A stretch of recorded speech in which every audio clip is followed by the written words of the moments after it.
एक गांव था। उस गांव में एक किसान अपनी पत्नी के साथ रहा करता था। किसान बहुत ही आलसी था। वह कुछ भी काम नहीं करता था। वह दिन भर सिर्फ सोया हुआ रहता था। उस किसान के सिर्फ दो ही काम थे, पहले तो खाना और फिर पलंग पर जाकर आराम से सो जाना। किसान की पत्नी ने किसान को बहुत समझाया कि कुछ काम धाम भी किया करो, दिन भर सिर्फ सोते ही रहते हो। इस पर किसान बोला कि मैं कभी भी काम नहीं करूंगा। एक बार हुआ यूं कि एक साधु उस गांव में आए हुए थे। वह बहुत ही सिद्ध पुरुष थे। किसान और उसकी पत्नी ने साधु की बहुत सेवा की। साधु उनकी सेवा से बहुत खुश हुआ। साधु ने किसान से कहा कि मैं तुम्हारी सेवा से बहुत प्रसन्न हूं, मांगो क्या चाहिए। किसान बहुत आलसी था। उसने साधु से कहा कि मुझे कोई काम करने वाला चाहिए ताकि मुझे कुछ न करना पड़े और बैठे बैठे मेरे सारे काम भी हो जाएं। साधु ने कहा ठीक है, मैं तुम्हें एक राक्षस देता हूं। यह तुम्हारा सारा काम कर देगा, लेकिन बस एक बात का ध्यान रखना कि इसे काम बराबर मिलते रहना चाहिए। यदि तुमने इसे काम नहीं दिया तो फिर तुम्हारी जान पर भी बना सकती है। इस पर किसान ने कहा कि साधु महाराज, हमारे पास इतने काम हैं कि कभी भी खत्म नहीं होंगे।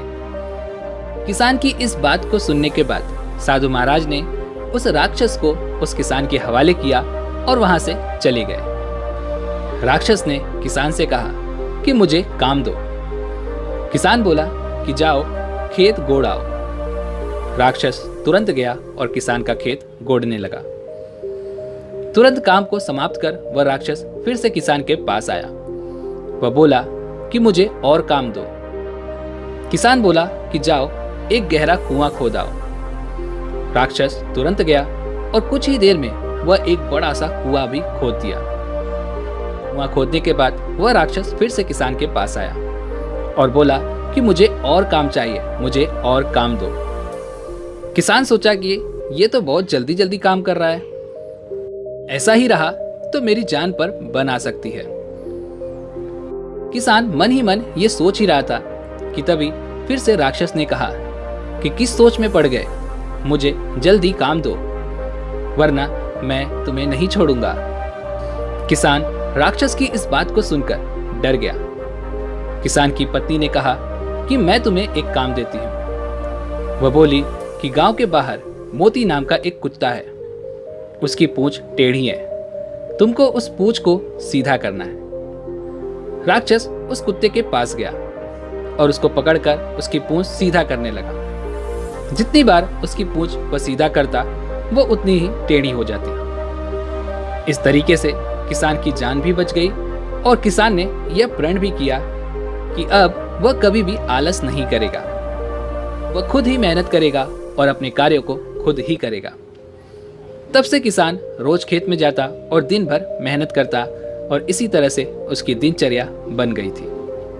दोस्तों, इस कहानी से हमें यही सीख मिलती है कि हमें कभी भी आलस नहीं करना चाहिए, क्योंकि आलस इंसान का सबसे बड़ा दुश्मन है। क्योंकि दोस्तों, आलसी व्यक्ति का ना तो वर्तमान होता है और ना ही कोई भविष्य। जब आप व्यस्त होते हैं तो सब कुछ आसान होता है, लेकिन आलसी होने पर कुछ भी आसान नहीं रहता। आलस्य एक ऐसा सुख है जिसका परिणाम केवल दुख है। दोस्तों, इस पर महात्मा बुद्ध ने भी कहा है कि आलस्य का मार्ग मृत्यु की ओर लेकर जाता है। जो आलसी है वो मानो मर चुका है। दोस्तों, उम्मीद है कि आपने आज की इस वीडियो से जरूर कुछ न कुछ सीखा होगा। तो वीडियो को लाइक और अपने दोस्तों के साथ शेयर जरूर कीजिएगा।